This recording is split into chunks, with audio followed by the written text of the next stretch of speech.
Selamat datang ke dalam dunia balaghah. Ya, ini dunia seni penyampaian di dalam Al-Quran. Di dalam surah Al-Qadar, kita diberitahu siapa yang turunkan Al-Quran, kan?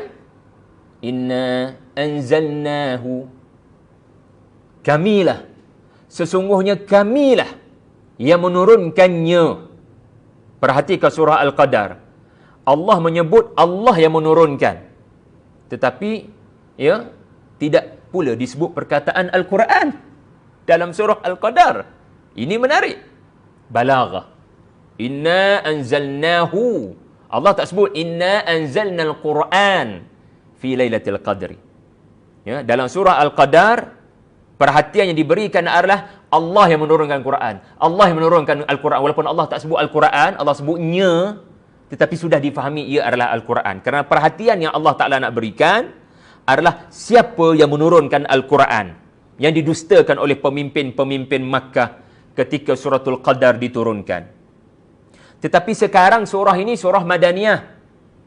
Surah ini surah yang diturunkan kepada orang-orang beriman.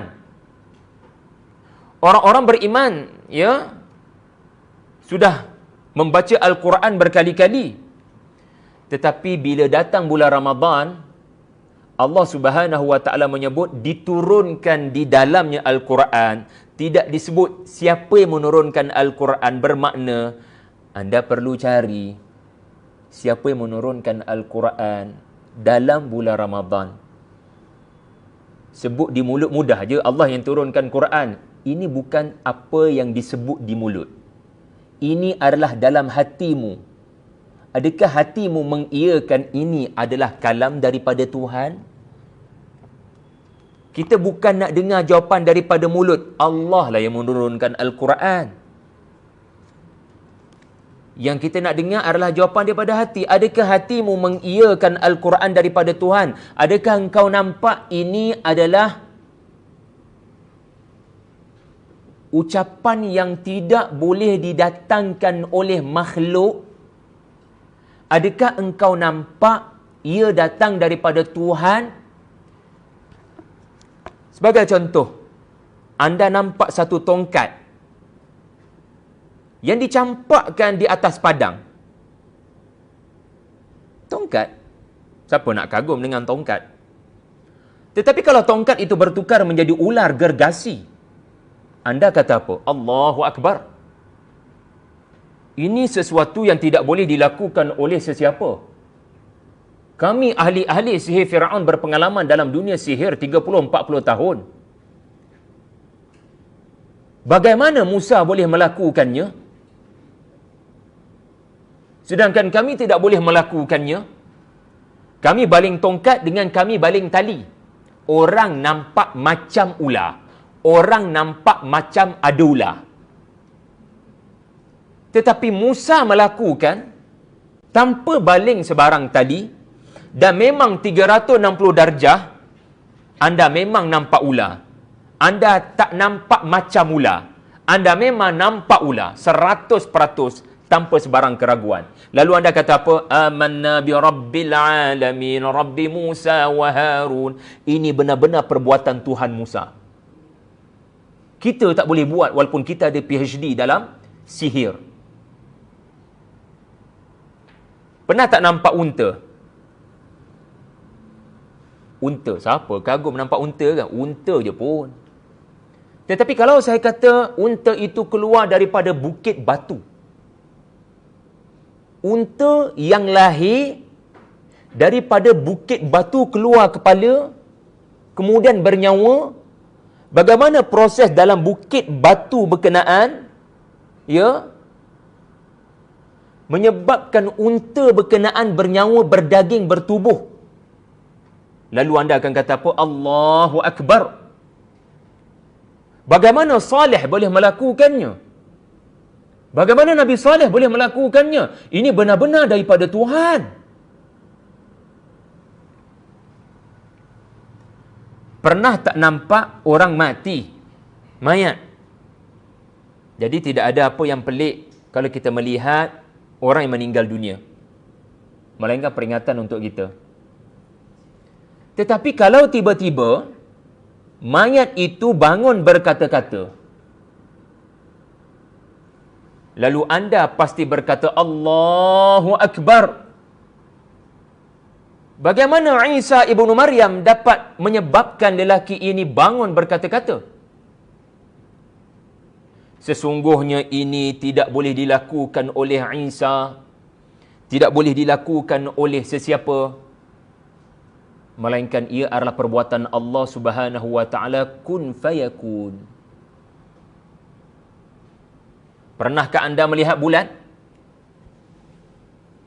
Bulan je pun.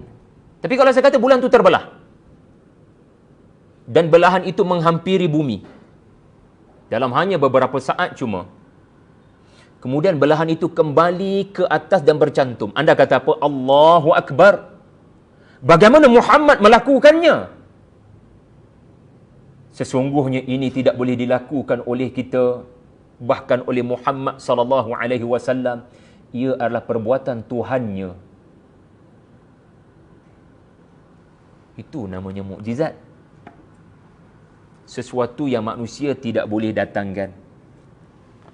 Hanya Tuhan yang boleh mendatangkan, dan ini adalah mukjizat.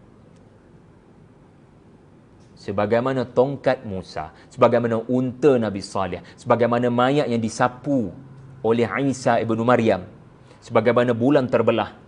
Inilah Al-Quran yang menjadi mukjizat terbesar manusia. Cuma soalan, kamu nampak tak ia daripada Tuhan?